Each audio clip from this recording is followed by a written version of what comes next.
Hey James, how's it going?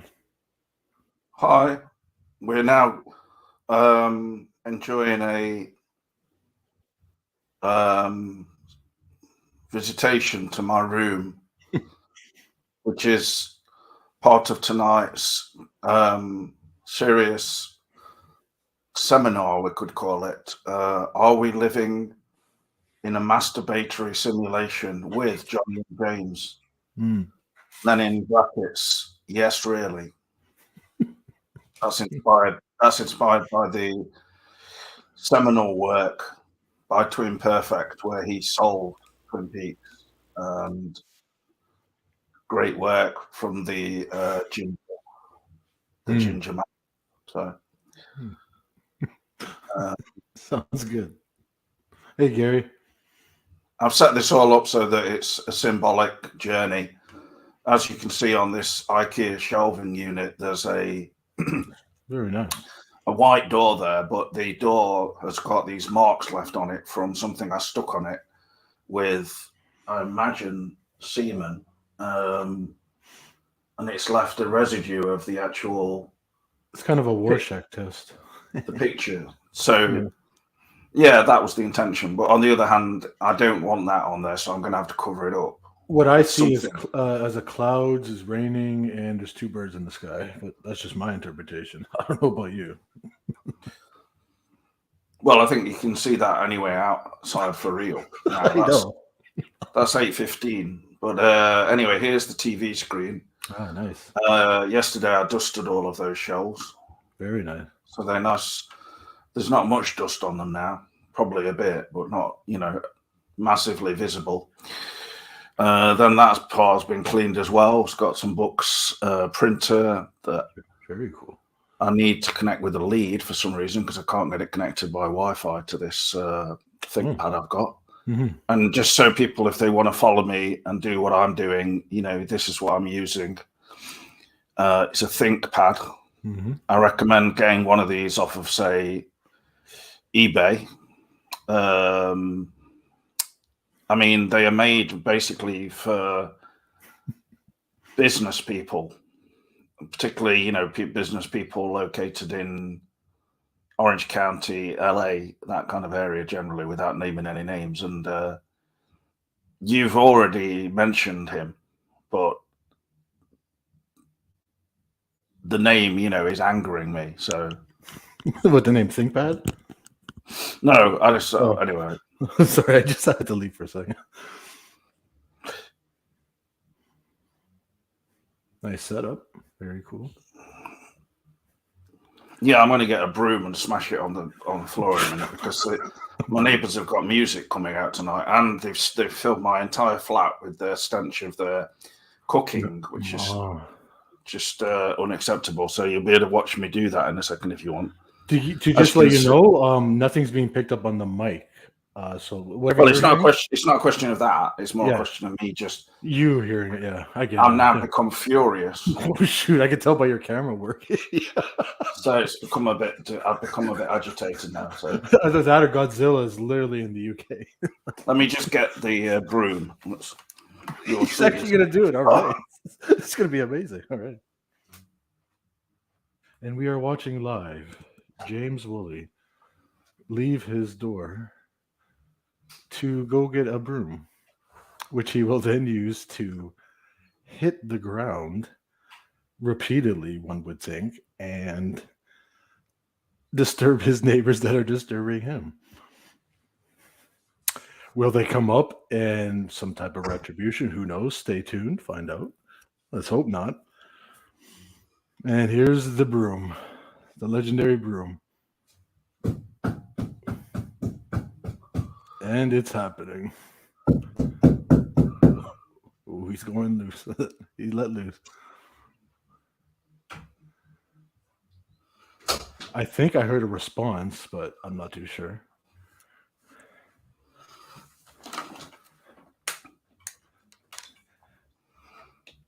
Did they bang back? I thought I heard a response. No, they're just Oh, a bit stupid, basically. I commentated that It's whole thing. It was It really is now entertaining. Saturday night at 18 past 8. So yeah, that is all part of the simulation going on here. I think Mm. I am mentally at the stage where I, on a Saturday night, for instance, feel like I'm just going to sit around, watching TV, Mhm. and I sit and I do it whilst on headphones often. So I Yeah. myself, I'm incredibly quiet, apart from maybe just my immense self moving around, whether people can hear that. Mm. Most of the time, to be fair, my neighbours are very quiet, but to me, I just think, you're in a tiny flat, basically. Just like chill out, will you? Mhm. So it's I don't want to. No, Gary, don't write that in the chat. That is not what my intention is. Yeah. That is the last thing. I actually have a fear of this kind of thing in many ways because I have escalated it at certain points when I was younger and stuff, but I just don't have the energy for that kind of thing when I'm now. Yeah.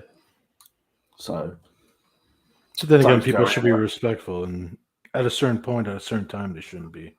What are the noise laws? Like at a certain point, do they have to, like in Canada, after 10:30, I believe, all sound that was whatever loud during the day has to be brought right down, or else people can Sure, complain. yeah, I think it's if somebody lives out in the middle of a field and Hmm. they Yeah, have yeah. nobody around them, Hmm. then I suppose, and there's no noise pollution, then I would say you could kind of go for it, as Mr. C said when Ray says he needs to urinate. But I don't think even then, you've got to be aware that some people might hear it.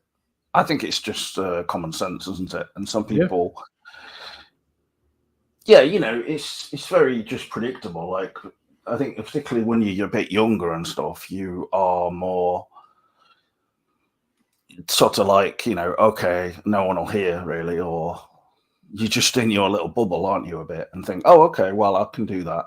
Yeah. But I've had neighbours who were absolutely crazy with terms of noise. Like doing karaoke on kind of proper speakers that you would take into a pub or whatever, and Oh, do wow. karaoke. And Yeah. it was insane. And I was like, Oh my goodness. bloody hell, this is just like intolerable. But this guy just carried on with it for a long time. And I carried on complaining about it, obviously. Yeah. And At the it's very just, least, you would think maybe a day before they would give you a heads up and maybe say, from this time to this time. I've had that happen before in the past when I've had certain places. Neighbor comes in, they're like, "Oh, well, tonight we're I having a party." became, He needs to give me a heads up or something, you know?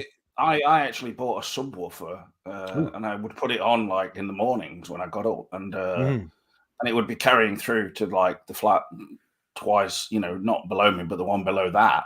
Yeah, basically. And one time they actually turned my um, electricity off, No just as a way way. of combating it. So, Oh, come on. That's a line drawn but I too mean, far. I think the guy who lived below did actually have a brain tumor. So, Wow. but I can actually think, but he was friends with the guy who lived below me called. Well, I don't want to say his name and anything, but the thing is, like, you know, they would be very much into drinking special brew, Mm. smoking whatever, and kind of we're in a bit of a.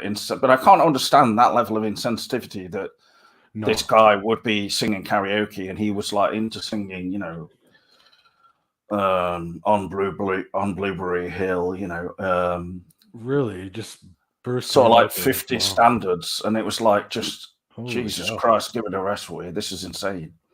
Yeah, at the very least, put headphones on, and maybe at the very least you'll hear the person, but it'd be distant. But it's like it's like as if he was so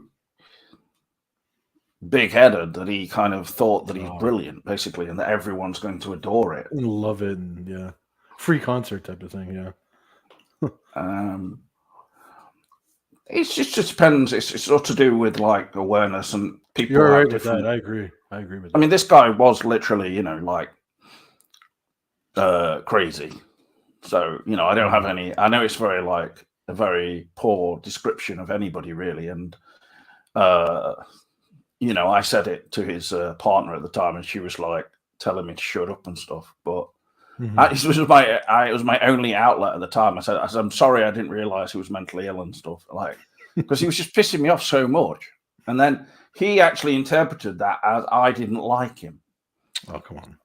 It wasn't a question of not liking him. It was a question of not his. He was actually at times, when he was completely sober and all that, quiet and pleasant person and very helpful sometimes. But on the other hand, like, for instance, when I'd locked myself out of my flat, he just got these, I can remember, these sort of tiles that you would put on the walls, or, this kind of thing. And you can just sort of slide it in between the door and the frame and everything, and kind of get the latch and get in. And I was like, bloody hell, Holy cow. Yeah. I don't need it. I can do that for everyone's flat now, unless they've locked it, bolted it, like.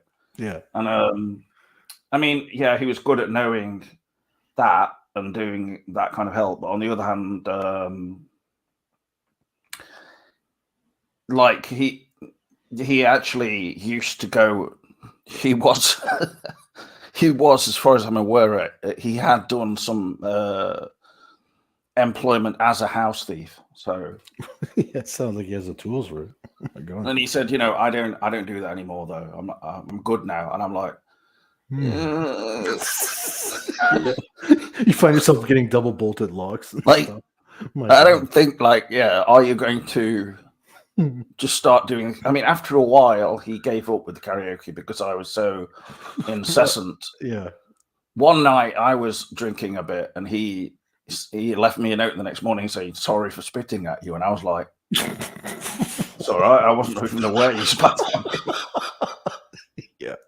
Because I just went down to his flat and just said, "Come on, this is outrageous," or whatever, Maybe as you walked away, you like spit on the ground, that type of thing, Oh no, I didn't. I've never spat not on you. Like, as you were walking away, maybe after you talked to him, maybe he spat on the ground. No, I think he was being, he or a fake memory of what happened. There was something of a camp quality to a lot of it, I would say.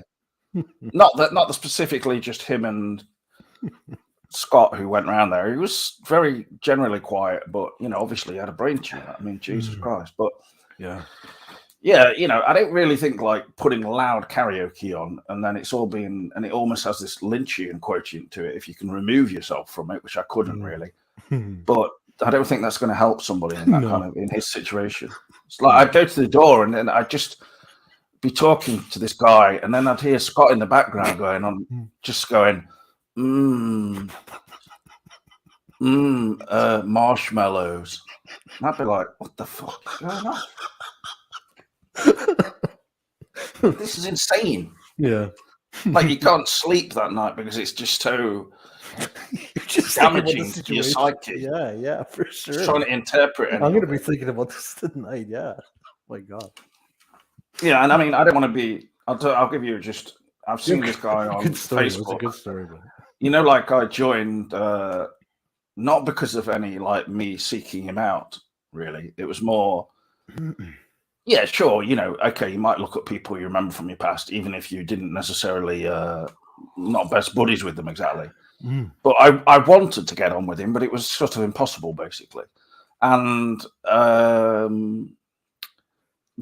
joined, as people have said, like Josh said, "Oh, this is James's second account," and he showed it to everyone and said, this is James's account for talking to, the African nations or Filipinas and stuff like that. Why so would I he was go like, out of his way to do that? So I had to block Josh, and then I had to block everybody that I knew from, like, including my sister and brother. Sorry. I was thinking they're probably going to find it, and they're going to be like, my God. James is just so embarrassing and just such a dick, like, hey girls, I'm from England. I mean, the funniness of it is that I actually went there, and it turned out in its own way, like, that demonstrates how risky the whole prospect was, that the person I visited is sadly no longer alive. But, I mean, basically, I'll tell you, that is its own thing, Yeah. And then I'm on one of these Filipino groups or something, and I see that he's on there. And I was never particularly into the whole. I mean, I was never so much into the whole Philippines or whatever. Not that I'm saying like. Yeah, it was just something you weren't. I'm not, Yeah. I'm anti it or anything, but it's just obviously you've only got that much time to speak to like 5,000 African women, and when I basically on the account, it got to the point where I had 5,000 African friends pretty much. And there were some Filipinos who'd added me and stuff, or I'd added them, but I wasn't that massively besotted, sort of, in some way. Yeah. Partly because the broken English and the communication was so minimal. Like, they just write stuff like, hey, I can't remember what the language they use is, but yeah. And then I kind of look at his profile, and his main profile is basically just like almost like a parody of some kind of, I've met someone from the Philippines. And considering the fact that I know he's got, well, when he was younger, he'd had 2 children, was, a single man now, and everything. But like, he's like literally probably 60 now or something, or in his early 60s. And the female he was with looks literally like 18 or something. I'm like, wow, Jesus. Yeah. Like, well, this is exactly what you would expect. Because it's just so, it's so like, hey, yeah, maybe we can, like get married and then we can go and see the lady boys as well. And like, I have no idea, but maybe. I mean, he just had this campness to him as well, you see. And so it, I just saw one of her posts, and it was something like, she says she loves me, but like, it's always broken, kind of like questioning it. And I'm thinking, like, do you really have to put all of your total feelings like out there? Like, as in basically he's saying this whole thing, I know it's all a sham, right? Yeah. But just go with it. Yeah, I agree. And then, seriously, he put like his things like he had a degree in from the University of Nottingham. He was claiming that he had a degree on Facebook in sort of something like to do with biochemistry or sciences to do with like the earth and water and things like that, as in ecosystems, to do with, he's probably thinking about the fact that where he's been in, Philippines, and it's sort of these amazing areas where it's, all fishers and ladyboys. But mainly talking about the aquatic life and all this kind of thing. And I was thinking, this is insane. Like, but at the same time, I was thinking, am I heading towards this? And, no, I don't think you are. I don't want to. It's like, you see, I did that. I went there to Zambia and everything, and I think basically, like, that's my experience. It doesn't mean that I'm going to sort of aim to go there in another, like, say, I'll go there maybe in 5 years as a. Yeah, it's kind of like a bucket list thing. Like, you went there, you could check it off, and then you could pick somewhere else. Yeah, I get that. You kind of, yeah. It was an experience, but it's not. There's not really the necessity to repeat it. And like many people on here were saying to me, many people obviously was the people on the videos obviously were saying that I just went out there for African ass. It's probably Josh, Voltaire, and others said, Voltaire, and it was just. That wasn't really, honestly, in my, sort of like deepest desires. Yeah, it just seems like when I was flying out there on the plane, I wasn't like thinking of like, hey, there's just going to be some quality ass out there. Never mind who I'm staying with. I'll be going out on those streets at night, probably picking up a homeless African woman riddled with AIDS. And oh my God.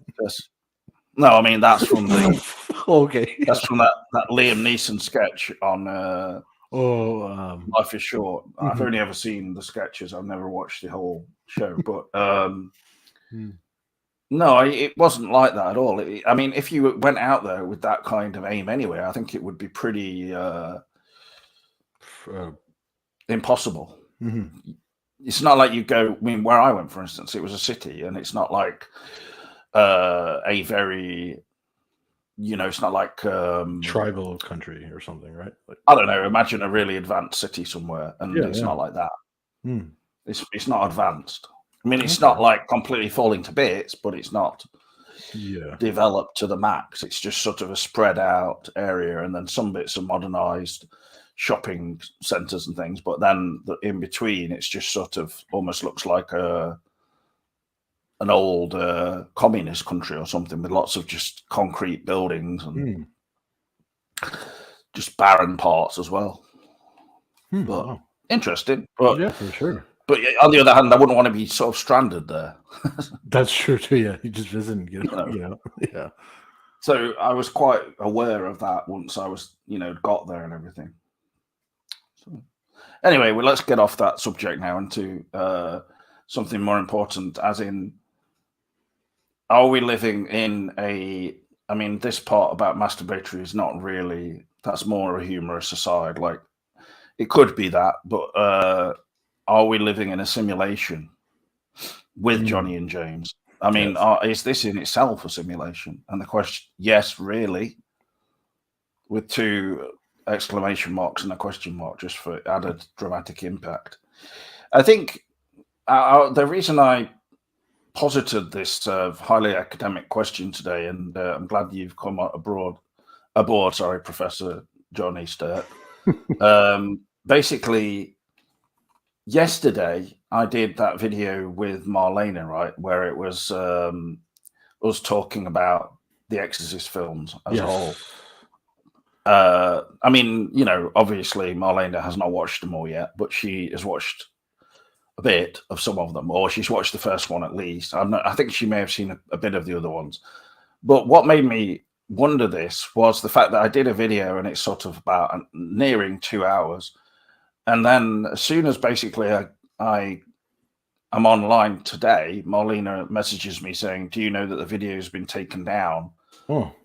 Lucifer seems to have taken maybe, a bit of a offense at some of our comments about the sort of sensual aspects of The Exorcist, or sexual aspects. But it wasn't anything to do with that. In fact, it said, this is the part of the video which is struck for copyright grounds, even though we showed other parts of that same film. And of all films, it's The Exorcist 2, and it's that sequence with the Dana Plato is the actress, I believe. Yeah, I like that scene. She's sort of like autistic, basically. And it's like, is it because that scene was about 4 minutes long, and so it gave them enough time to recognize it, or is it because we showed another scene from the film where it was that bit where she's on the roof and the African sort of, and it almost made me feel like this is some kind of simulation I'm living in, where my own sort of innermost love for the film The Exorcist 2 is being parodied by YouTube and sort of, made into like a masturbatory simulation in some weird way. Like, as in, then I have to go into YouTube and the video is basically just hidden. So my only option is for them to, well, I could download the whole video or something by whatever means and then edit it myself. Or the easy option, of course, is just to let them edit that sequence out, which they've done today, and now it's back up. But I mean, it was a bit weird because I shared it to quite a few horror sites on Facebook, which is and it would still allow them to watch the video, but even though it was hidden. But I don't know, it's just, I mean, of all things, really. And I just thought we could watch my initial intro as well, because I mean, even this has got copyright material in. So just check this out, everybody. Oh, it's not even on the screen, so I'll just put it on now. Obviously, I've used some different music and things like that from either The Exorcist 2 or this new Exorcist Believer. So But it's obviously, this footage is quite a lot of it is just me being a masturbatory simulation.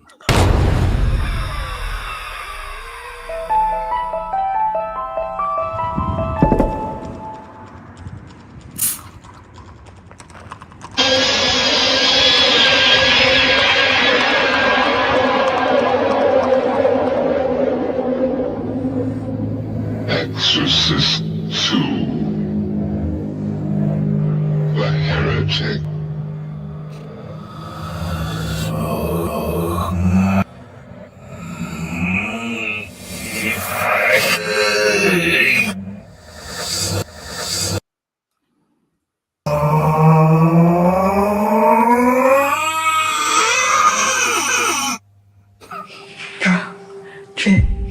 Is that Catherine's heartbeat? They're beating in sync. God played a trick on you.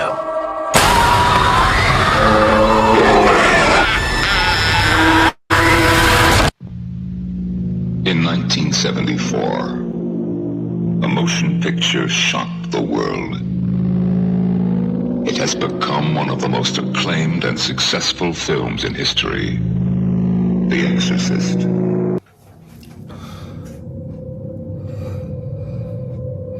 Hello there, and welcome to Coffee Time today.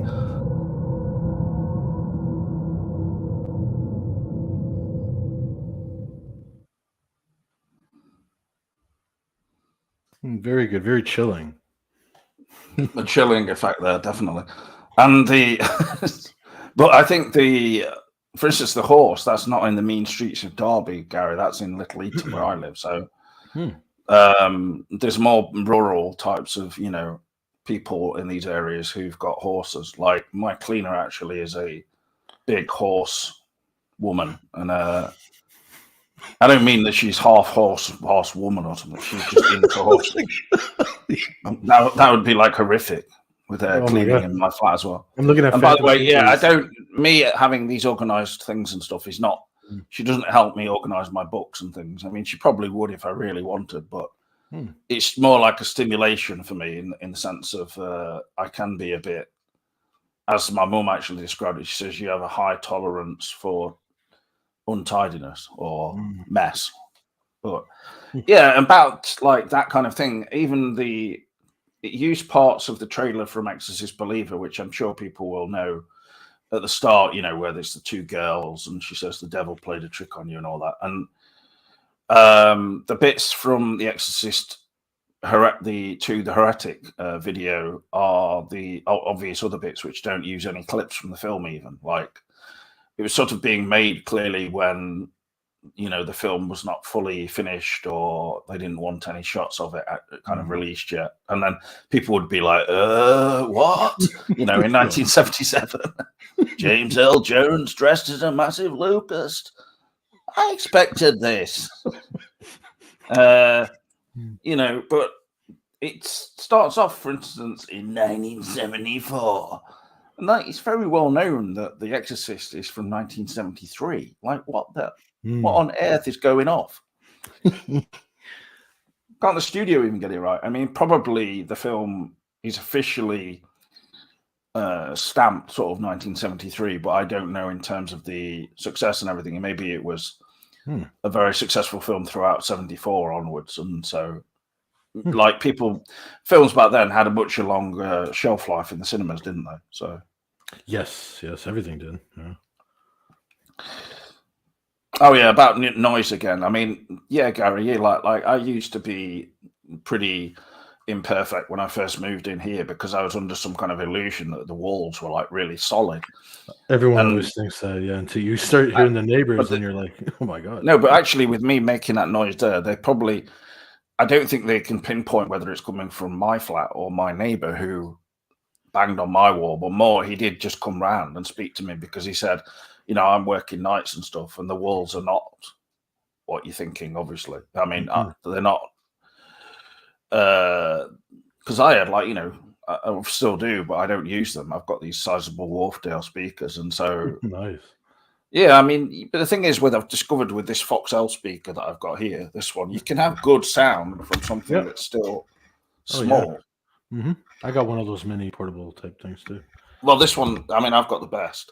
Yeah, I'm not saying mine is as good as yours, but I think mine's only 20 watts or something. But No, I mean, a lot of the ones you can get now, they are good and everything, but they're very much like party speakers, aren't they? Whereas these ones were made. I mean, mine's at least 10 years old, and they were made by someone who was very, qualified in sonics and everything, and sort of made sonic speakers, etc., for cars as well and things like that. So it's just like a very good sound, but from a small thing. It's not.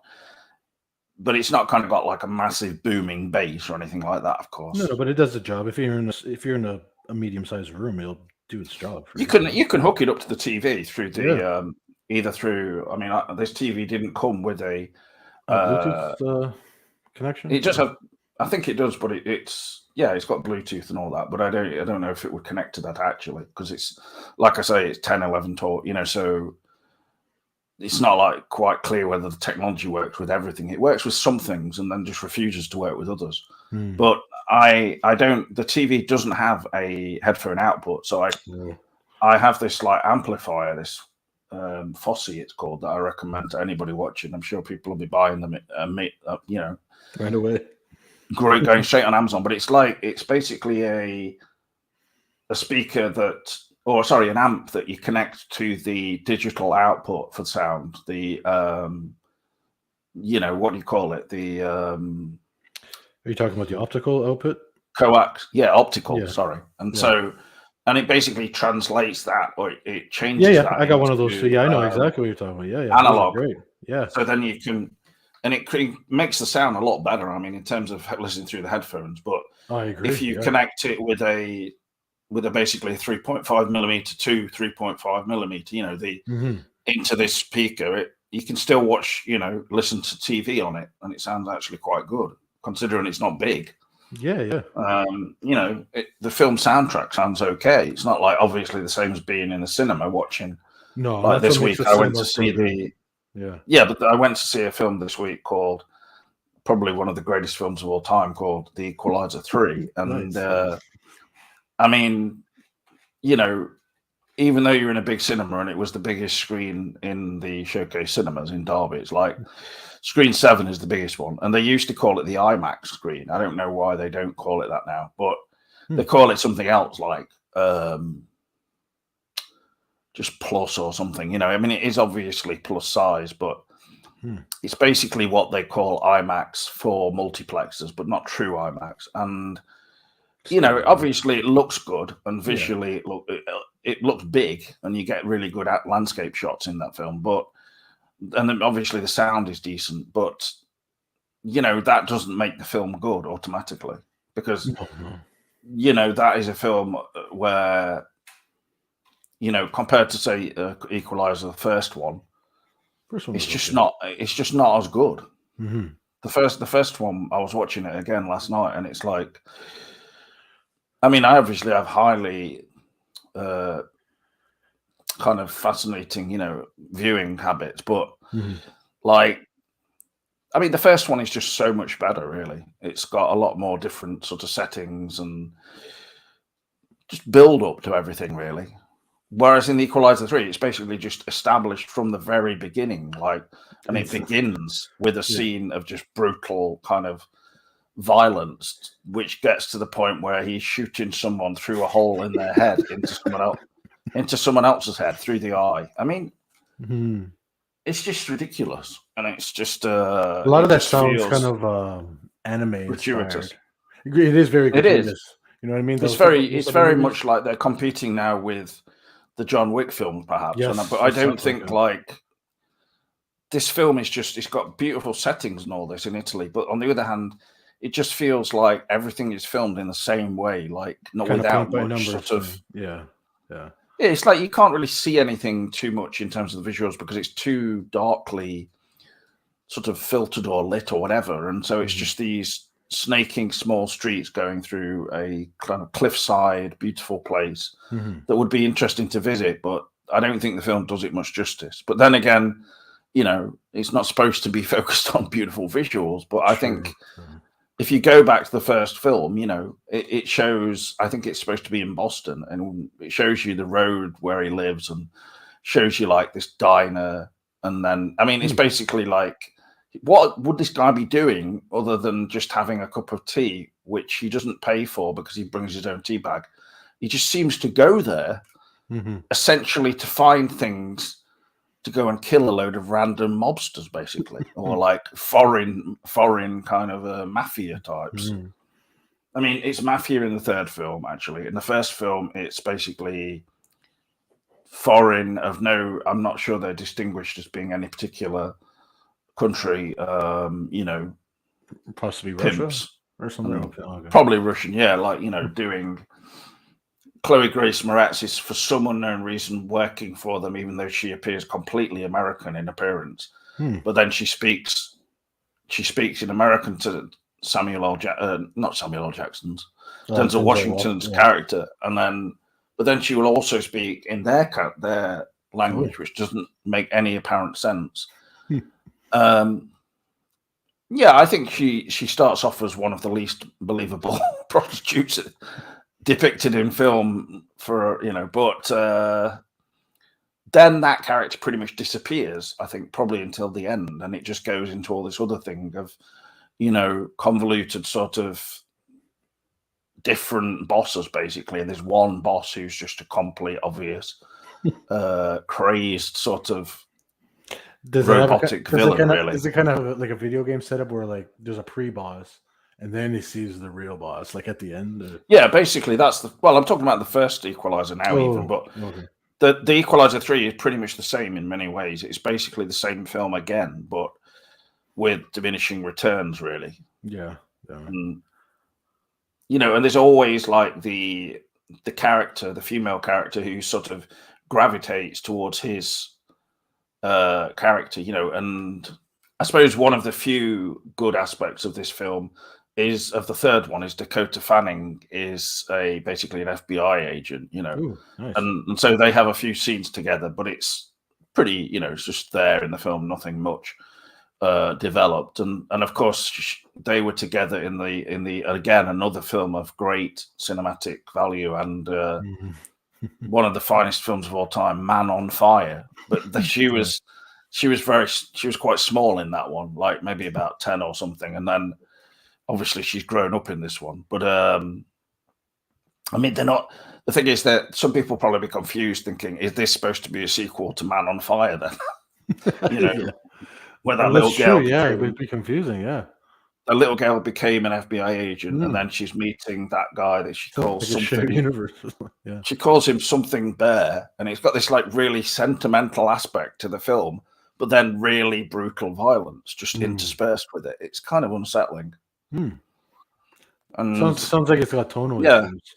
Yeah. Well, no, it's just, I think it's very much it was Ridley Scott's brother who made it. So I've just suddenly, as per usual, forgot his first name. Just knowing it's Tony Scott. Okay. Well, Tony Scott directed another absolute solid classic film, Top Gun, which is which basically many people, including me, had never even seen. Certainly not in full, and yet still went to see Top Gun Maverick. And then I was under the impression you were a huge fan of the first one. I don't know why. No, not really. I don't know why. I still feel like you are. I think the first film is basically like just a famous property, and it doesn't really matter whether you've seen that. And then the second, the Maverick film is sort of made more palatable for sort of today's audiences. Is the first one the film where it has the scene with Tom Cruise in the white shirt and he slides across and he's singing with the sunglasses? Is it in that movie that has that? Or is that a different one? That's Risky Business. Oh, okay. I don't know. I always get that confused. I always think it's in Top Gun for some reason. Okay. Have you ever done that, James? Just just slide right in. That would be a great way to open the show. Then you just slide right into the frame. That'd be great. No, to talk just about Gary, what he's saying about the flicker of the demon face, Pazuzu, you know, or I mean, in the kitchen doorway would have made me feel my pants. I think that was used in the version you've never seen, as they called it, which seems a rather bad title on reflection, actually, especially now. But maybe it made sense back in like 2000 when it was released. But like, I don't think those extra CGI bits, they may have seemed like a good little bit of an experiment back in 2000, but I don't really think they work very well. They look sort of, you know, they literally look like 2000 CGI. So it was even bad for the time too, because you know, there's in 2001, Lord of the Rings CGI still holds up, but then you look at certain things even that year, you're just like, really? Well, I mean, but they wouldn't have had the budget at their hands to That's sort true, of like yeah. to go and do that level of CGI on The Exorcist. With, you know, I mean, it must have been William Friedkin gave it the go ahead, but. Cheers, Adamo. Hello, Adamo, and thank you for your comment. I have to be careful. Zamolius the Holy, I think. Last a video recently, someone came in and was saying, "Can you give a shout out to a Nick Gare?" And I was like, "What the hell?" I didn't realize, you know. I'm not even going to comment on that. No, I didn't even think about it. Cameron told me. I didn't realize at the time, and I was thinking, this is just. You got to be careful with those. Yeah, some people I've seen even on YouTubers with super chats, they'll read something that's split up and then they'll, you know, say something stupid or. Well, where do you actually live, Zamolius the Holy? Because I mean, I want to live there because I. That sounds epic. Like he's in a different time and era, and yeah. Like, well, not really. It sounds more like he's in some kind of holding cell, probably. A holding cell. How's he getting access to the internet? Well, I think prisoners do get access to the internet. Wow. It's a necessity, like alongside food and water, surely. I mean, it has become that, I guess. If you've not got the ability to go on X now. Yeah, check your latest X tweet or X whatever posting. Check into X and try and figure out how to get into the extra sort of limited Budapest male prostitution ring that's being run by Elon Musk. I mean, frankly, it looks crap, the whole X thing. He got booed harsh recently at some game convention. Everyone was saying bring back Twitter. I'm not even a fan of Twitter. Twitter was already going downhill, but to rebrand something... I just read a few things on there. There's some good accounts still, obviously, but, you know, basically as a whole, no, I don't like it much. I think I don't think the answer to having the blue bird and it being called Twitter and all looking sort of fairly... I mean, yeah, it looks probably a bit dated. It's to the irony that he spent so much money for that pre-made brand. Like, that was the brand he bought. It's like he bought Nike, and all of a sudden you called it something else. You know, you call it like Steel Stoves or Toes or something. I don't know. You just changed the name. You literally just changed the brand you bought. You know, that has so many years put into it, marketing. Well, you know, I just thought that he's, you know, kind of trying deliberately to ruin it or something, run it down or something. But then I thought, you know, this doesn't really seem viable, right? Entirely. You know, why would he do that? That seems a bit too much effort in a way. I think there's more likelihood like that. You know, people have. There's been things online, you know, comments about him being on different drugs and things like this. That seems a bit more likely.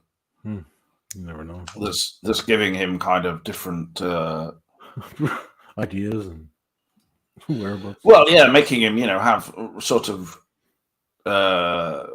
rather strange, unrealistic ideas that seem to be just pulled out of his ass, basically. I mean, let's attach a rocket to a car and then send it out into space. Let's do it.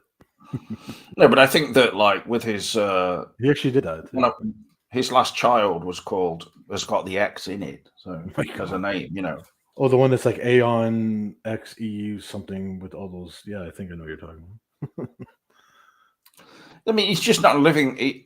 Somebody like Elon Musk now, he's not living in any kind of real recognizable reality, is he? And like the people he's trying to sort of hang around with people who are cool. For instance, with the girlfriend, or I don't know if they're married or whatever, with that artist called Grimes, for instance. It's just seems destined to be a failure. He was with Amber Heard for a while, which I didn't know. I was like, what? Well, I mean, at least she's. I mean, I don't know. She's probably not exactly any better than Grimes, but I think. I mean, I don't know anything about Grimes, for instance. Is she a good singer? Is she a good? I couldn't comment. Yeah, I'm not too musician. Sure. I don't know. Who is this? It's apparently someone very famous, but not. Jonathan Cooper says Grimes sucks too, but it's sick that she divorced his ass. That means as in he's good. Sick as in good. Yeah. Grimes is sucks. Sorry. But it is sick that she. Okay, I see what you're saying. Yeah. Confused me for a second, James. Yeah, let's just don't treat this all as a serious thing. No more laughter, please. Let's just keep this all serious. A very serious show today. We are talking about a masturbatory simulation, and some jokes in there, but no, it's all serious, okay? And the more you want me to be serious, okay, I'll try. I'm not saying anything. I'm just saying that this show itself is. I want it to be very much a sophisticated. Like moralist, very much, really? A kind of a study of, human behavior and the possibility of us living within a simulation, as was something which was expounded by Professor Mandela Man, as he liked to be known, also known as Bean Stone, as in, he's just a bean, not Ben. Like, all for a week, I waited, to hear from him, maybe longer now. And then I got a message yesterday saying, something about James, can you, sorry? Oh, something about the Maui fires? Let's just speak in turn. Like when I finish speaking, you speak, like not just constantly over each other. Like with Ben, he wrote to me and he said, James, who greenlit Twin Peaks initially? That's it. That was it? Well. So I had to look it up. I went on Wikipedia and it was like... Wonder. Let me just read. Brandon Stoddard, then he quit and Bob Iger took over back in 1990 on ABC. I mean, could be even talking 1989. So, and then... it doesn't even show that he's got the message. Oh, yeah. I mean, this we can speak about your struggles. I know that it's something which you've been tormented psychologically by, really, because the level of messages I'm getting from you about Voltaire, is something that I'm concerned about, because it's going overboard now. Like, we've got to admit, we've got to sort of admit to ourselves that Voltaire has left the show. That's it. So I think for just leave it to me if no, for sure. Like, I knew him going back like to 2017 or whatever, and I think it's pretty obvious that he's not going to be just pulled back in by kind of light-hearted messages and things like this, because I think in all the seriousness, I think the things that have gone down seem to have struck a nerve with him, particularly because, and I think we all share similar kind of tendencies at times. There's people who come on these videos often probably share something of a certain manic energy at times, but I do think in that kind of mindset, you can do things which are, you look back on and, you think, oh, maybe I was a bit Yeah. under the influence, but I don't mean under the influence of like anything like an intoxicant, just more, my own better self was sort of taken over by this sort of energy, and looking back, maybe I should have been a little bit more careful. And Hey, listen, if you got something to say, can you just? No, I'm just kidding. No, I hear you. Everything you're saying makes sense. no, I'm not going to say anything in specifically about it, because it's not my. No, I hear you. I don't really. First of all, I'm not really invested enough in it, and secondly, I think like that it won't change anything. Like, if I was to go on the show now and start talking about things in depth, naming names and things like that, it would come across as me just being a complete bitch, So, or just slightly petty type of thing. But yeah, I hear you. Well, yeah, pretty much the same as being a bit of a bitch. Like I don't have any particular sort of relationship, with a lot of different people who've been attached to the show. But I mean, there are things that seem like that have happened that seem like a masturbatory simulation. I will say that, where for instance, if somebody comes into a video they're on video, but then they just can't speak for whatever reason, and then they're just sitting in the video. This is like, I think it's unnerving, and I kind of to sort of expand from that would be unnecessary, because I think anyone who's watched the videos or sort of been around on Facebook especially will know anyway. And I think for Voltaire, like, the main thing he always said was, if he is revealed as such, or if he's brought into being like, a known entity in any way, shape, or form, then it would be damaging for his job. So, and when I'm getting messages saying something like, yeah, I actually like to befriend and more with married men, I was like, okay.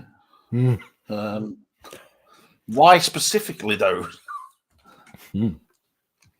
But yeah, it's just when people are very much, they're on completely different wavelengths to each other, and so it just seems unbelievable to me slightly. But yeah, I do remember when like Voltaire was last on or something, I was saying you seem a bit like hyped and stuff like that, and so I think that's a good example of, maybe he's done something or some things that are regrettable on his part, So that's what it's all about, really. Yeah, I hear you. And I mean, yeah, I don't know. That's probably about the extent of it. I don't think it's anything more serious than that, Let's hope not. Yeah. I mean, the idea of somebody even traveling to try and find his real identity is very hilarious. It's just insane. But at the same time, I can understand that someone might get it into their mind that they could do something like that. It's not completely unimaginable, is it? That's what I mean. No, because we all know Phantom Cooper wants to find out where you live, and she's been trying, if it is a she. Well, considering that Josh came in about 2 videos ago and just actually wrote my address in the chat. God.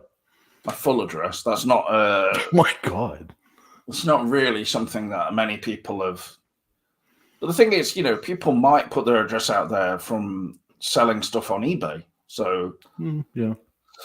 Or, for various companies and things like that, but they might use a home address. But yes, or a mailing address where it goes somewhere else and they just pick it up, No, I will say, in reference to what Phantom Cooper is asking, though, it is Ashton was real for sure. She's definitely real. I mean, she playing a character a bit? That's a good question. Well, what would you say, Johnny? I think there was. She seemed to have a fake name thing. So yeah, I have a fake account called. No wonder. Jim, the wanker or something, and Jim Wankerstone. Okay. I'm just going to get up a minute. But moving on quickly to Star Wars, the new Ahsoka show, if anybody's watched it, oh my God, is that boring. I have seen B movies that move at a faster pace than that show. My God. Sorry, I was going on a little Disney rant. Well, don't go into Disney straight away. I mean, I think I don't want to go into being too specific about anyone really, but I think Phantom Cooper thought that she was a pre-recording. That is actually funny on so many levels. Somebody live would have a pre-recording. I don't know. I can't. That's funny to me.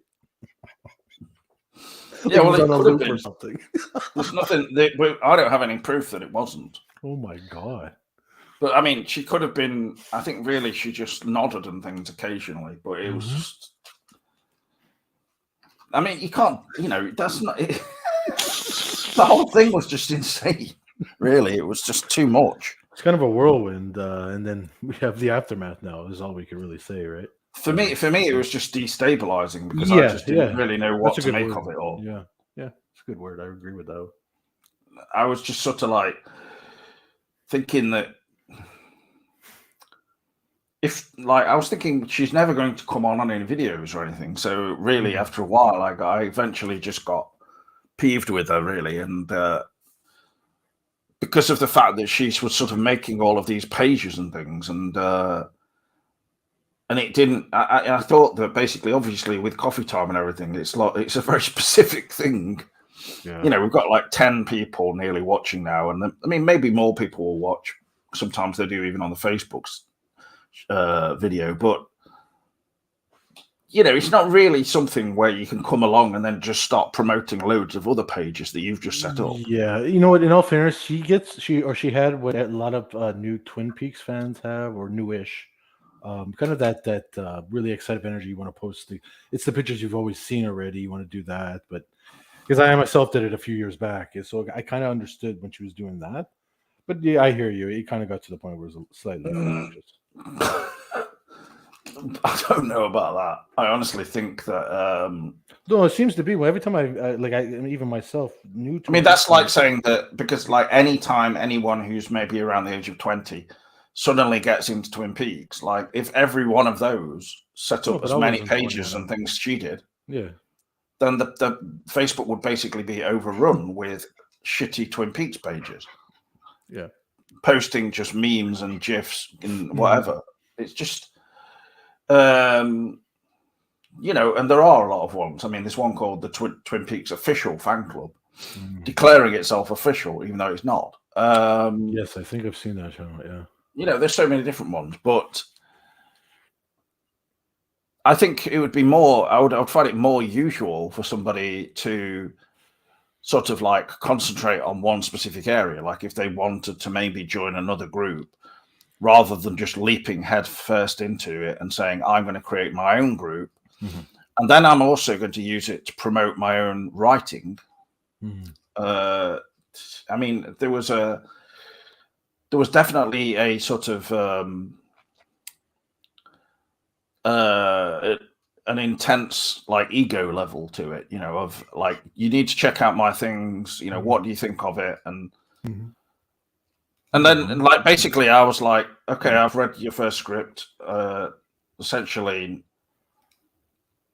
I didn't have anything that good to say about it, honestly. But it maybe had some good little aspects in it, but it wasn't worth the level of hype you were giving it. And it's just. I personally liked her writings because they progressed. The ones that I read that she had done before she disappeared, they were good. I'm not going to lie. It was good fan fiction. Really good. That's the nice thing.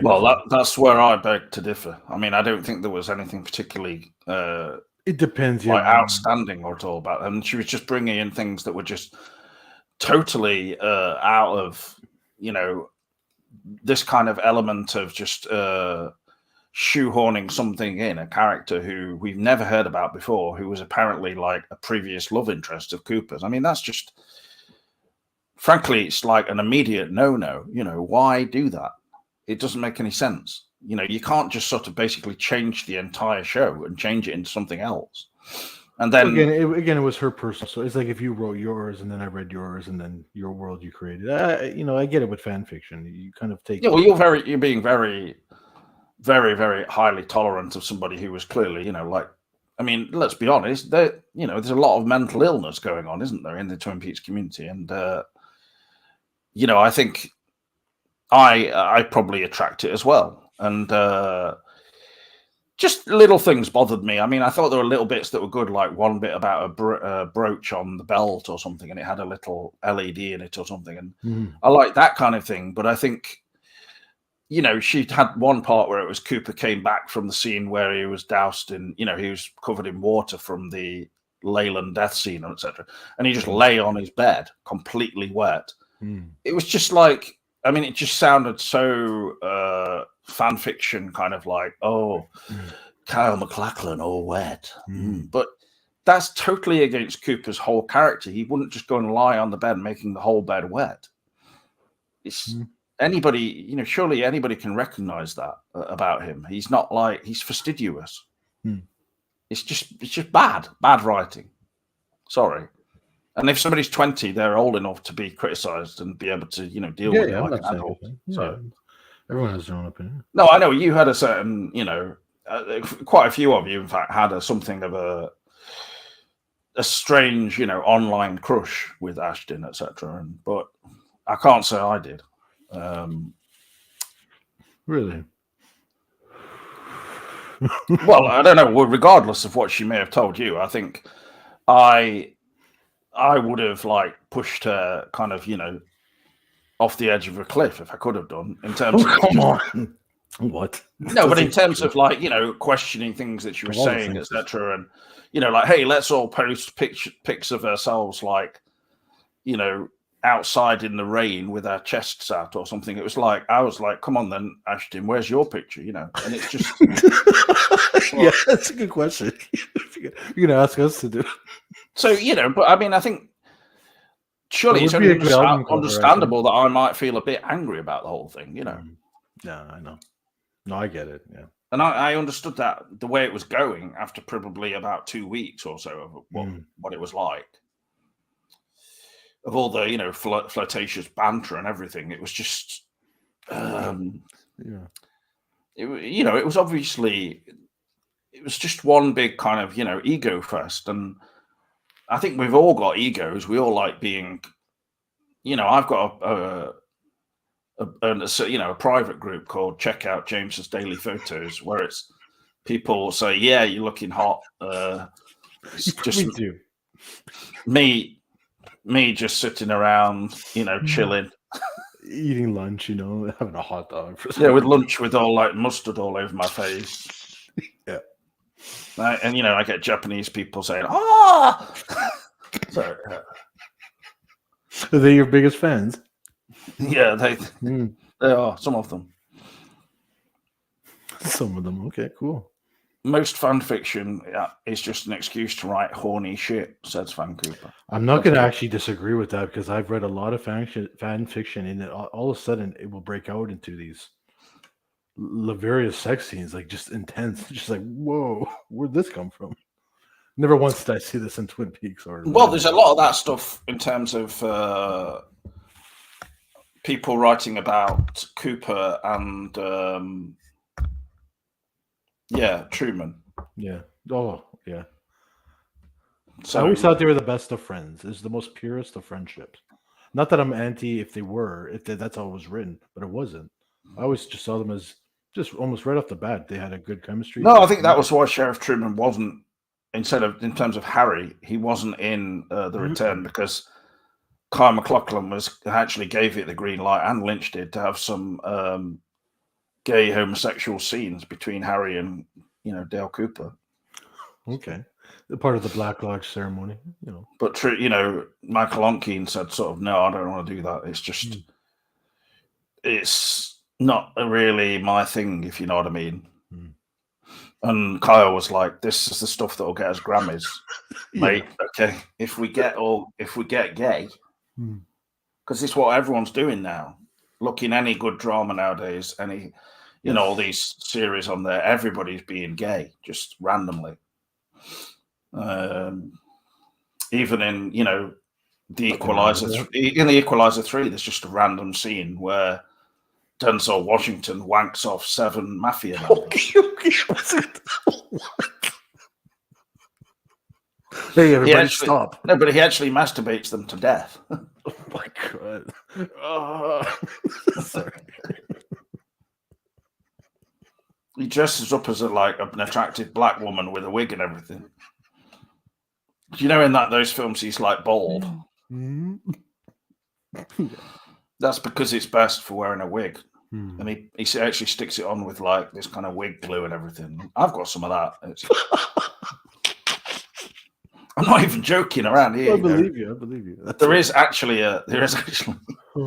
somebody who works in the co-op who's like a transvestite. Oh, but it's like, but really like butch. Mm. I like him, her.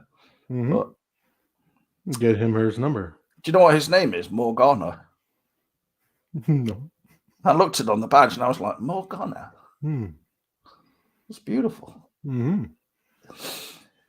It just like looks like it could literally beat you up. Though. We're gonna go on a date.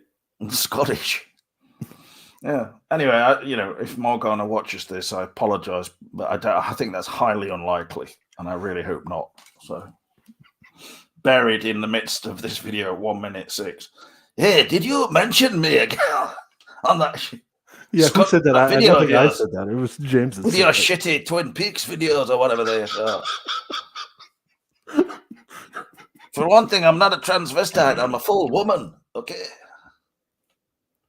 Transvestite is a very dated word. Well, that's what my mum called them. And I said, is it a transvestite? Because I regard him as a full-blown woman. And she said, well, you would,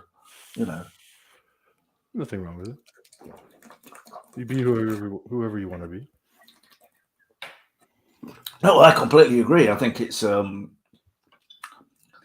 people are, too intolerant nowadays. I mean, all different shapes and sizes. Yeah. As a world goes around and round. Chesney Hawkes sang in "You Are the One and Only," which was actually used in the film Doc Hollywood, wasn't it? Mm-hmm. But he's actually, regardless, if I go to a doctor's and it happens to be a tranny or however the name would be called, tranny or whatever the word would be nowadays, that's appropriate. I wouldn't care as long as it's a good doctor, and that's it. It doesn't matter. You wouldn't just slap them across the face and say, "What?" I've literally heard stories. I think on Fox or somebody. Somebody the other day refused to go to a hospital because one of their top surgeons or somebody was that, and they were.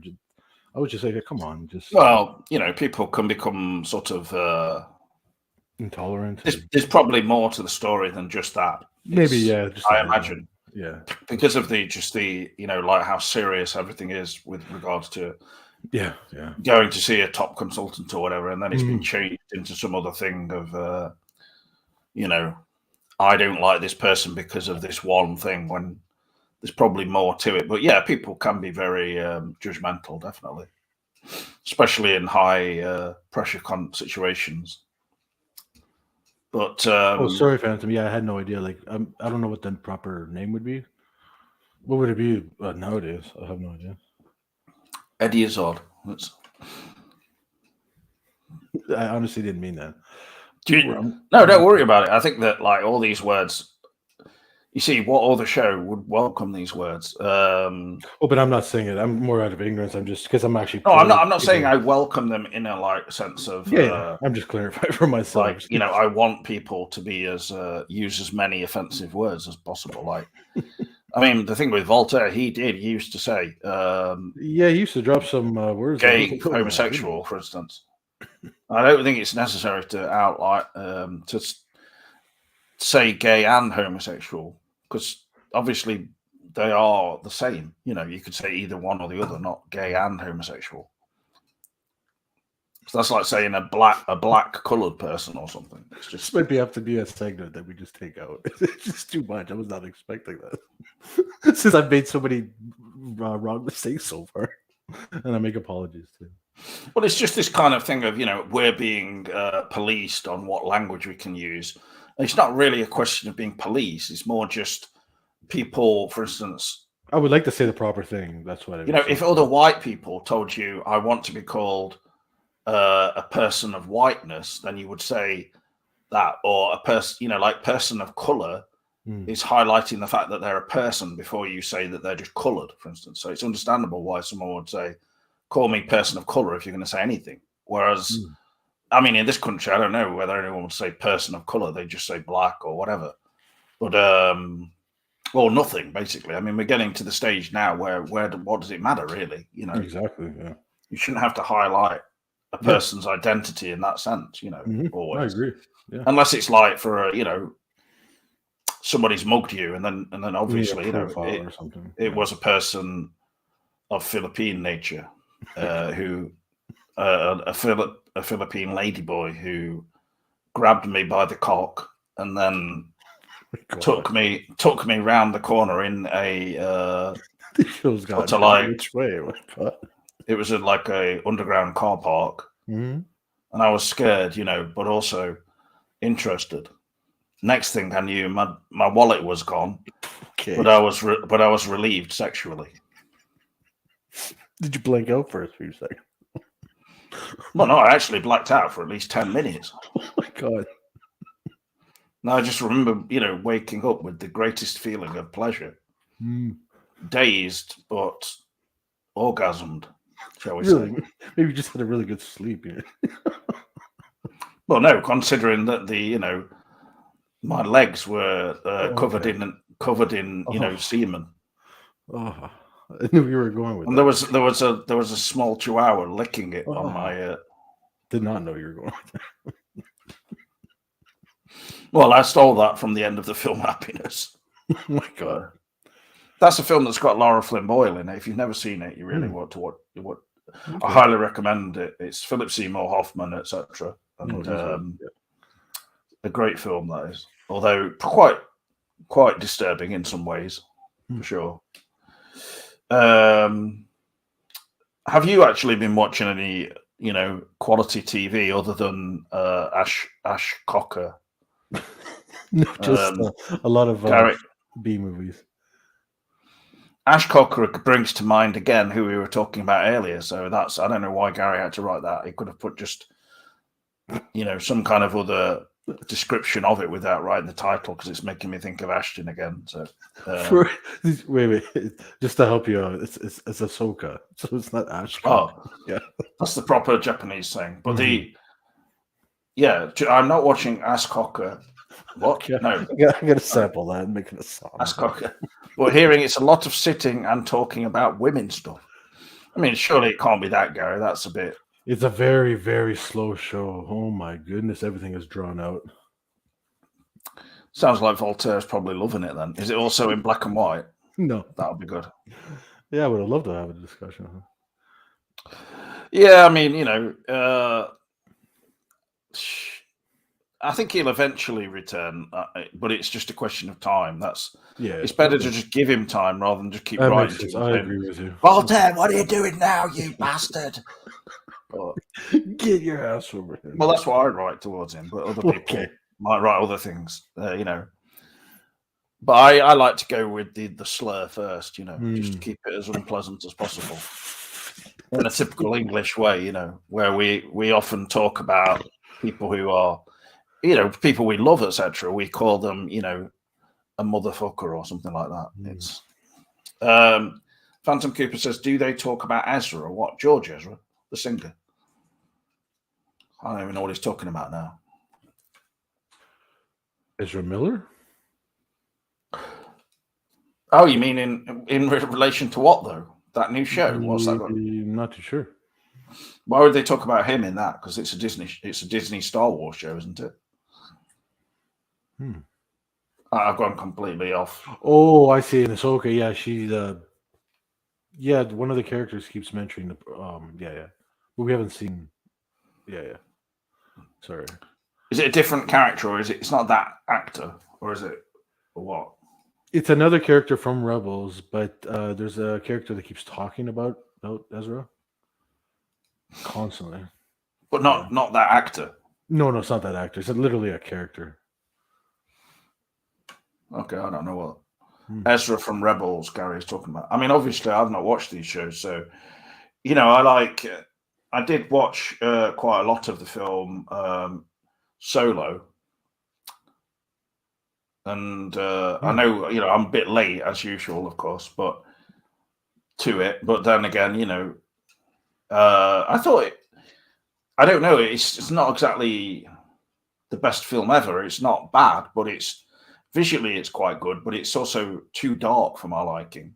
And throughout, yeah, at least the first half that I've seen, it's got some really, actually, the special effects in it and the CGI, etc., are great, but just the visual style, I mean, is too going with that grayish look. Yeah, that washed out. Yeah, where it's not even good. I don't know why. It's like they just decided, like, we're going to make the whole film look like that. And I think a film should have variety, like, have one scene be bright, the next one can be dull or whatever. But I don't see any much point in any dull scenes, honestly. Just, I mean, it's not really dull and grey, but it's just a bit lacking. Yeah. I thought some of the scenes in it, honestly, were quite well done. Almost had the sort of Blade Runner-ish kind of grandeur to them in these. Yeah, Ron Howard's a good director. Yeah, he did a good job. Yeah. Yeah, I think, like, for instance, that new film that's coming out. Actually, we don't need to start showing a trailer for it, but it's got a little girl who's a robot in it, and it's from the director of. I mean, it looks visually pleasing and all this kind of thing, but it's just, is the film going to actually be good? I don't know. Someone in the chat might tell me what it's called. Yeah, if anybody knows, this sounds up my alley. I love sci-fi, anything to do with robots and that type of AI type of thing, or AI the movie, not AI in general.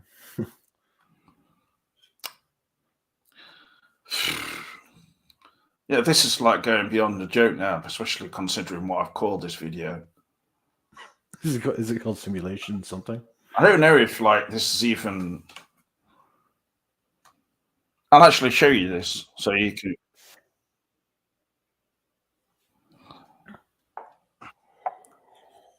This shows you the kind of thing that I've been looking at. Nothing dodgy or anything, but not particularly anyway.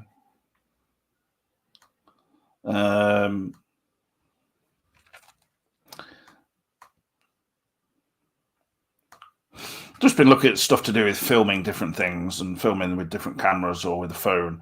But anyway, on here it's like shows new subscriber 25 minutes ago, Rango 18X. So that's promising. Thanks for subscribing, Rango 18X. I think I'll just go on that channel and have a look. Can't really see anything. What's happening?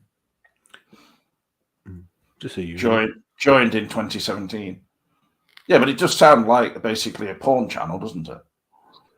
Look at the X. But Sierra the Simmer, not Stimmer, Trixie Mattel, RuPaul's Drag Race, Rhea Doll.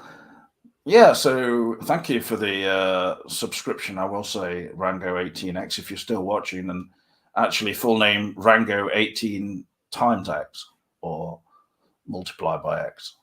Multiplied by 6, sorry.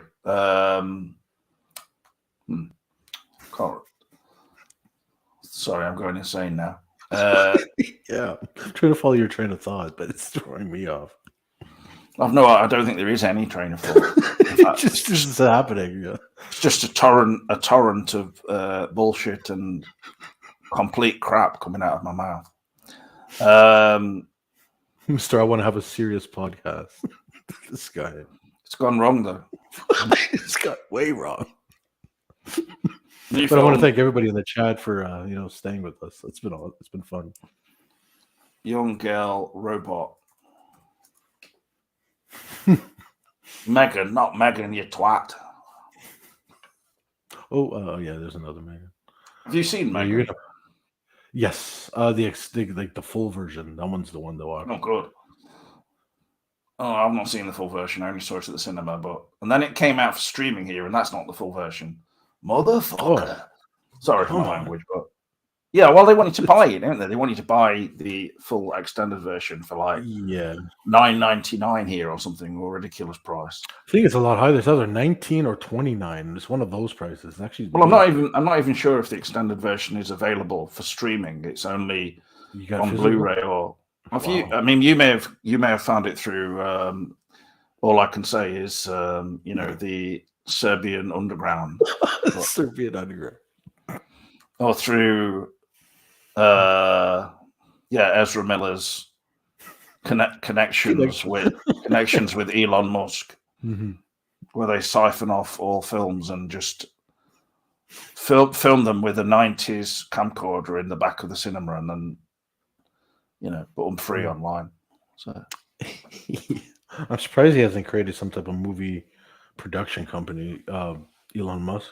He has all the money in the world to do whatever he wants. So. Have you heard of that new film called No Hard Feelings with Jennifer Lawrence, and where she's paid by these parents to befriend their 19-year-old sort of butt lad? Yes, that just came shy. out recently, right? I was thinking, have you seen it, James, or should I check it out? Or illegally? Yes, I watched about half of it. And Okay. I've seen a film by the director called Good Boys that I thought was generally really funny, and I liked it. This one is just not as, so far at least, it just doesn't have the same charm aspect.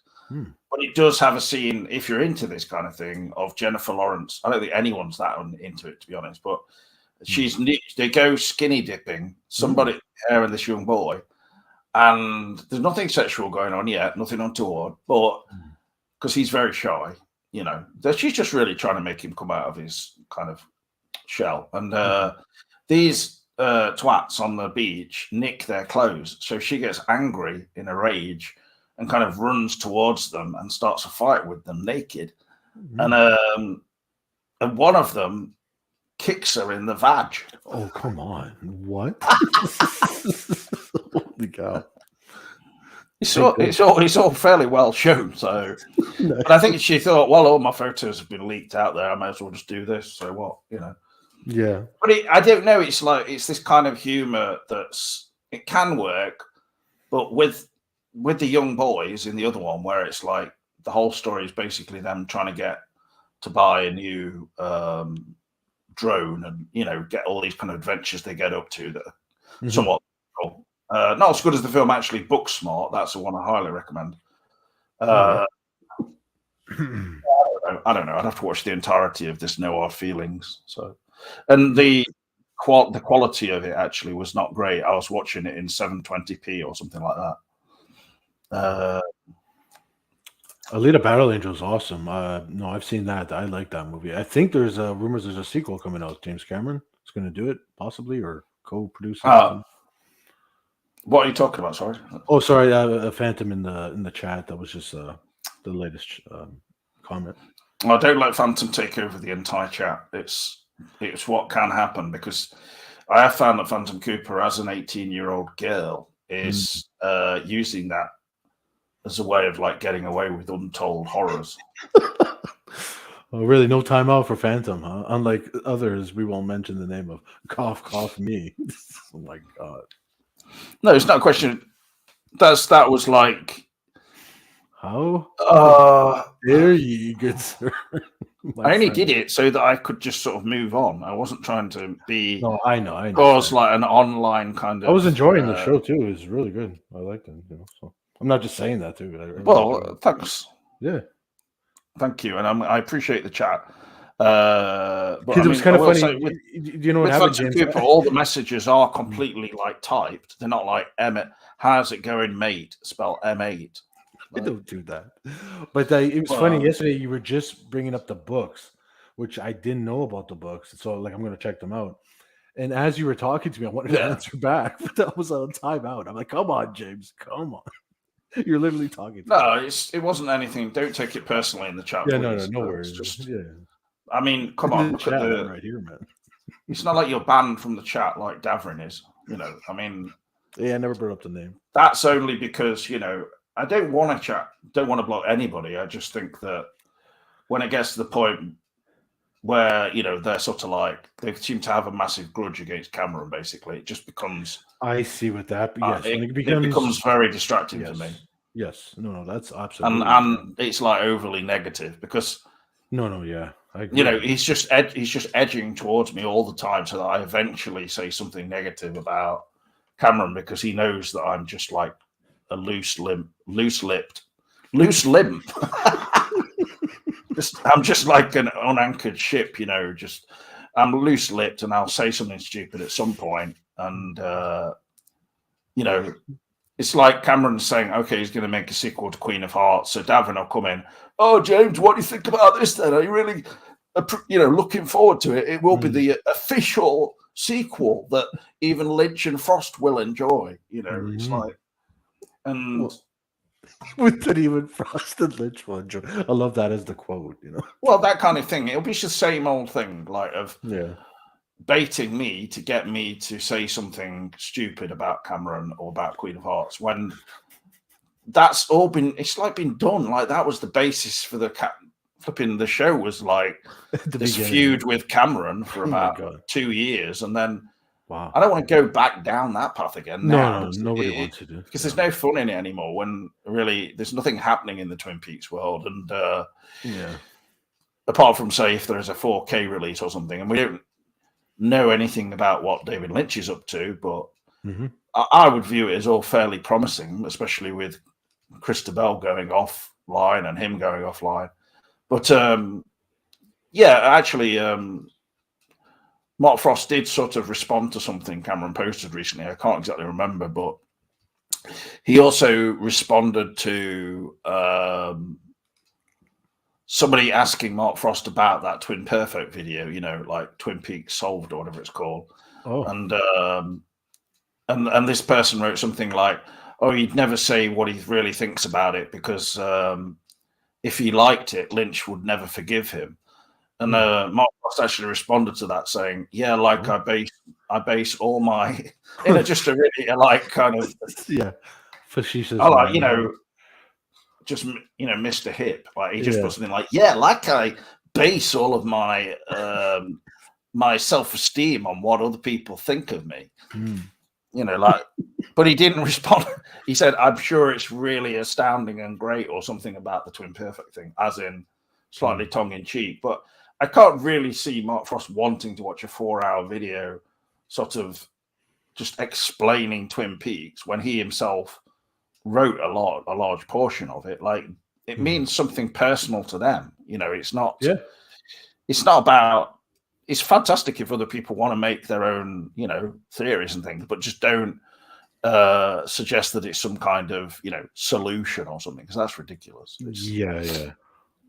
Or like it's not like the video game is excellent. That video game that came out, the demo at least. I'm waiting for the full thing to come out.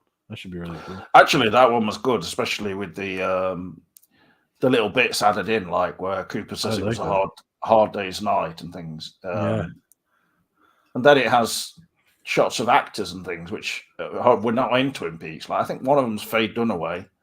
And Donald Pleasant is one of them. Yeah. Not Donald Pleasant.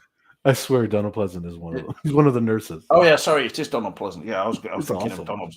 I was getting confused thinking of Donald Sutherland from Don't Look Now, obviously. Oh yeah, that we watched recently, yeah.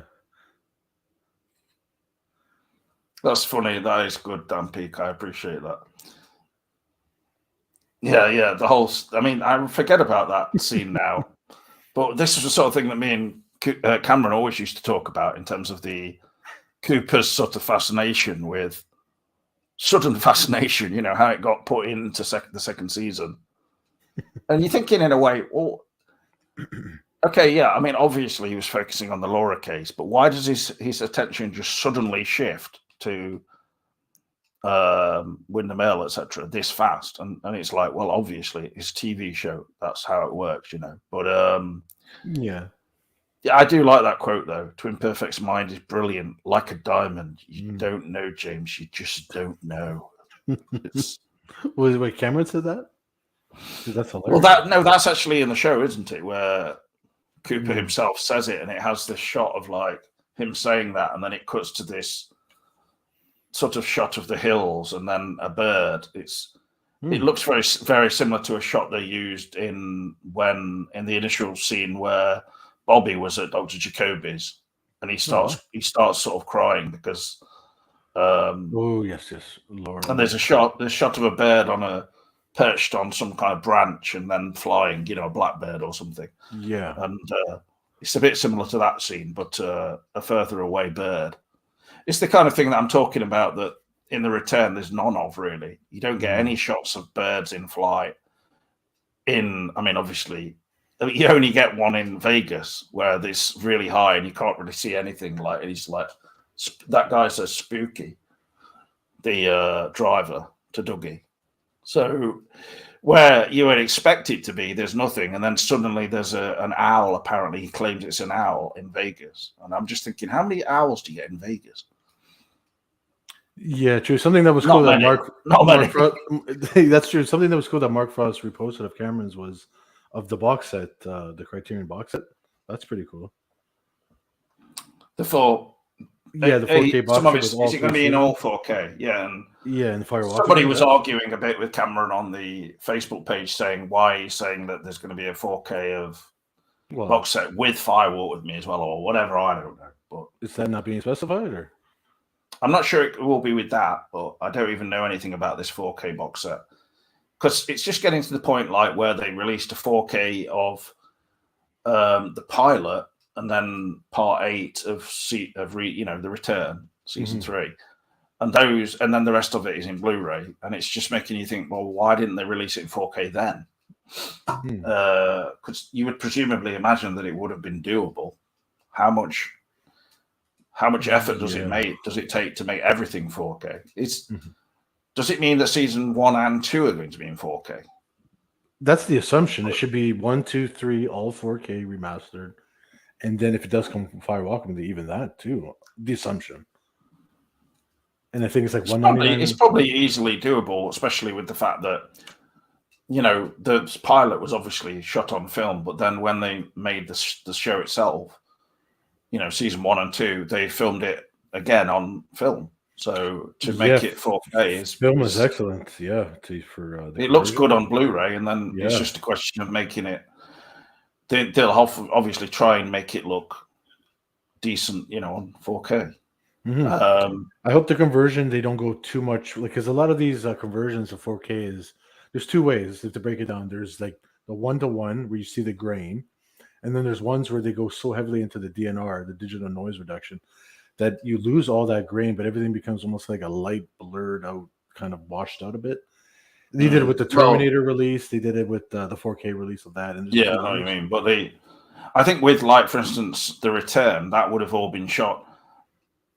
From what I've heard, anyway, the entire show was in 4K. It was just not broadcast in 4K.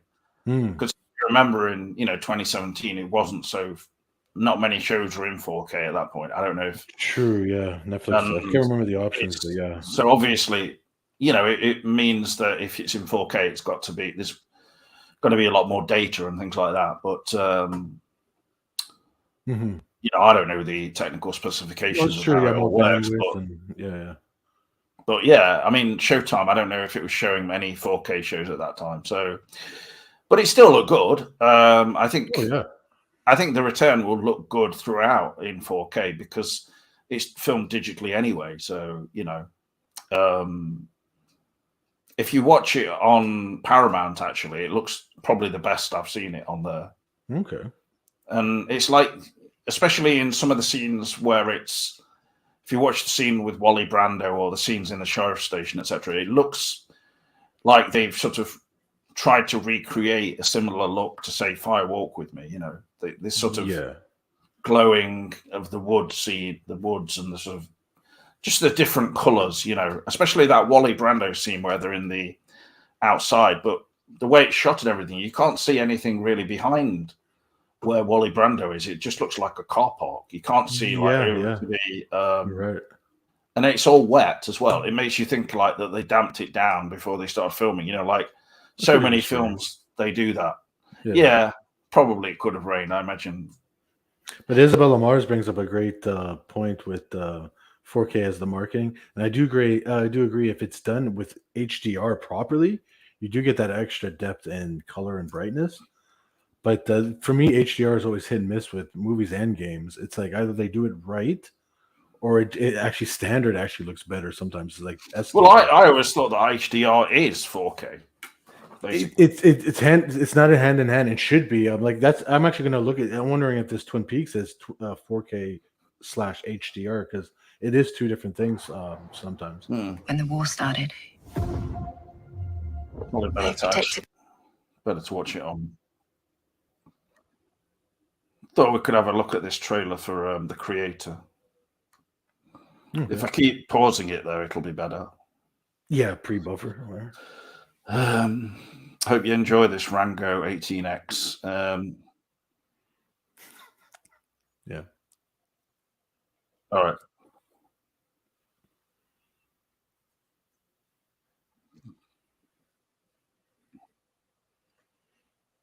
Yeah, no, that's what I'm not even sharing it, yeah, am I? That with good HDR, you get that good depth of color and high brightness. Dolby Vision, HDR 10 or better.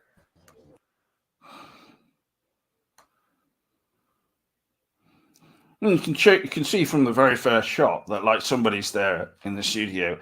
Hey man, that shot's amazing. We've got to use that at the start of the trailer. That's very Star Wars-ish, kind of. It's making me think of in the film War Games. Do you remember where he goes to the sort of some kind of laboratory and there's that guy who's in Greece and Greece too, and he's like, he's he's kind of a male version of Ashton. Just joking. War Games is one of my favorite films in many ways, but I think that that'd be another good watch along. Well, yeah, but I like just doing these free flowing shows, honestly. Yeah, but, yeah. I would like to just sit here and sit at home and watch, The Incredible Melting Man or whatever it's called. But let's just watch a bit of The Creator, and then we can talk about it. When the war started, they protected me. Took better care of me than humans would have. Did I see Johnny? I'll pause it quite a lot, I think. It's just probably. Some of these shots of, especially the landscape, etc., are very effective. This looks very much like that's again with the Star Wars, the one with the prequel one with Jen Erso. Sorry, I'm blanking out. I'm not actually sure if it's the same director as Rogue One. I think it says it. That's what I'm trying to say. Yeah, it looks like very Rogue One-ish, the cinematography and everything. And it's funny, there's a bit bright, isn't it? Though, in the sense that it doesn't look all grey like we were talking about. Mm-hmm. And there's another movie, James, that I think might be coming out as a competition to this. That it's called Rebel Moon, I think, and it was supposed to be in its production as Star Wars. They changed it, and now it's like a full-on adult sci-fi. So that's another one to keep an eye out. When you say adult, you mean erotic? Yeah, it looks like they went full, like classic 70s sci-fi attitude. Well, like Flash Gordon. Not that far, I don't think. That's one of the best titles ever for a film. Like, hey, what can we call our erotic, sexy version of Flash Gordon? I've got it. Flash Gordon. Yeah. There we go. People always want their pound of flesh. Mm-hmm. Anyways, let's have a quick look at this. 10 years ago today, the artificial intelligence created to protect us detonated a nuclear warhead in Los Angeles. This is a fight for our very existence. Sergeant Taylor, we are this close to winning the war. But the AI are developing a super. Basically, the way they're setting it up, this is a sequel to Tenet. So, okay, I'm seeing kind of Mass Effect visuals. Retrieve it, or they win. Come back to you.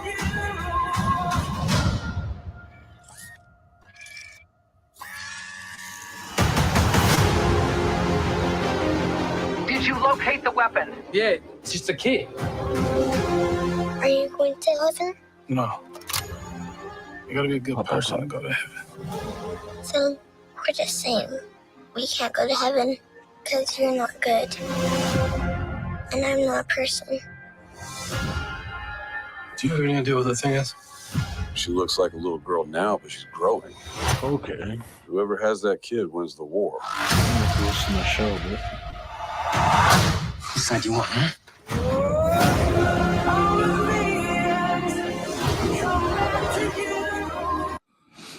I must say, I'm not really sure about this kind of use of this this type of music. For I instance, in hate these it. trailers. Yeah. I don't know who this song is by. I've heard it before, of course. It's Aerosmith. I'm spacing on the song. A Dream or something. No, Dream. I forget what it's called, but it's an Aerosmith song. Dream lover, dream giver. Dream On or something. Is that it? I Sorry. want to cut, want to do it Yes, that's it. with your lady boy. That's Phantom Cooper. Phantom Cooper. Gary North. Oh my god. Calm down, Deirdre Barlow. Calm down. It's child actors ruin movies, says Phantom Cooper. That's very, considering you're an 18-year-old female, that's not very empathic comment. I would say 9 out of 10 times, because I would say Stranger Things, excellent. It movies were good. The first one with the child, so it's hit and miss. I think that Stranger Things works because the young cast. I mean, I wouldn't describe them as entirely, child, because they're not as young now. as They've grown this up. girl and this. But anyway, it's not supposed to be a child. It's supposed to be a robot. Mm-hmm. Get it? Get it? What do you want, sweetie? For robots to be free. Well, they made it blatantly obvious, even for Chinese people who'll be watching this. She's not real. She's a robot because she's got a massive hole going through her head. Get it? Not really, but okay. Oh, we don't have that in the fridge. How about ice cream?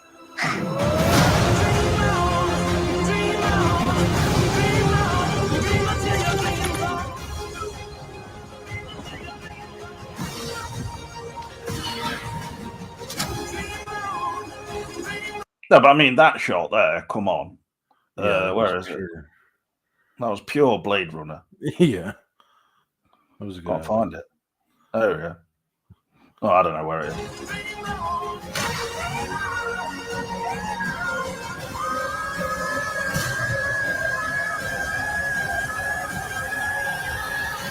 Yeah, I could have done a better remix of this song. Oh my god. I think this trailer is not. Oh, that was such a Rogue One shot too. I don't know about this one. This is a movie I would watch at home maybe, but not at the theater. Just because I'm seeing Rogue One, I'm seeing Mass Effect, and I'm seeing Ghost in the Shell, which is fine.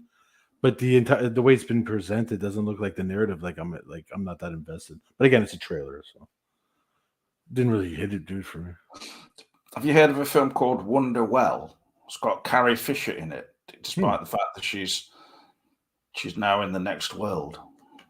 I mean, what? How can they have a film with Carrie Fisher in 2023? What's going on? Oh my goodness! Oh, dear. Yeah. Oh my god! It's got Rita Ora in it. It must be brilliant. Is this a CGI fest?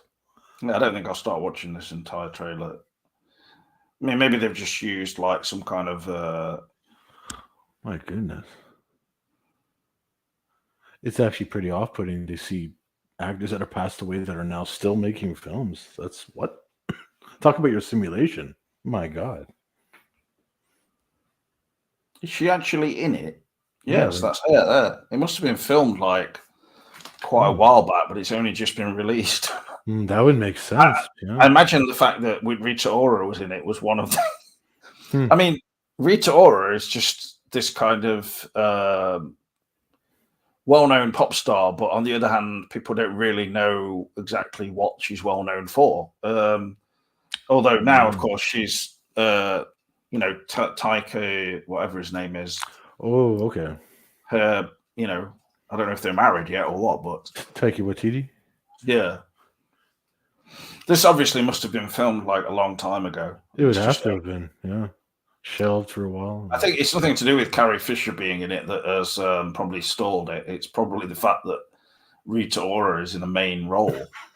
I don't have anything against Rita Ora. I just feel like she's just been so shoehorned into things, like as a pop star for initially, and now she's in films. It's like what? I mean, yeah, there's nothing wrong with different people being in films and stuff, actors, but surely give new actors a chance before someone who's just basically originally a pop star. Yeah, there's an old saying that a lot of pop stars, rock stars want to be, they want to be actors. It's like their fantasy. Yeah, but you just look at this film. It says first movie trailer for Wonderwell, starring Carrie Fisher, Rita Ora. I mean, that is a kind of very off-putting description of a film, I must say. And even the name as well, Wonderwell. It's like, okay, so you basically wanted to call it Wonderwall, but I know, that's what I keep thinking. I know, you're my wonder. I don't know what the hell they were thinking. Looks like it's fantasy too. Oh yeah, clearly it's or sci-fi apparently.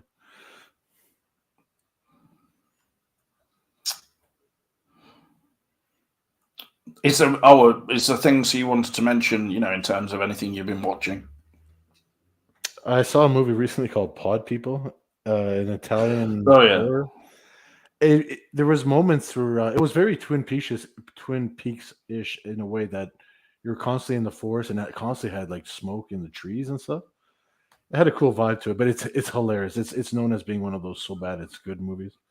I would love to do a watch along one day. It's really good. Or bad, depending how you look at it. Could be. I mean, we probably need to get like some new people as well to do these watch-alongs with us. Well, Phantom Cooper will be joining us next week. We already know that, so okay. Not actually on the video though. Debut, I heard. I don't know. It's just rumors.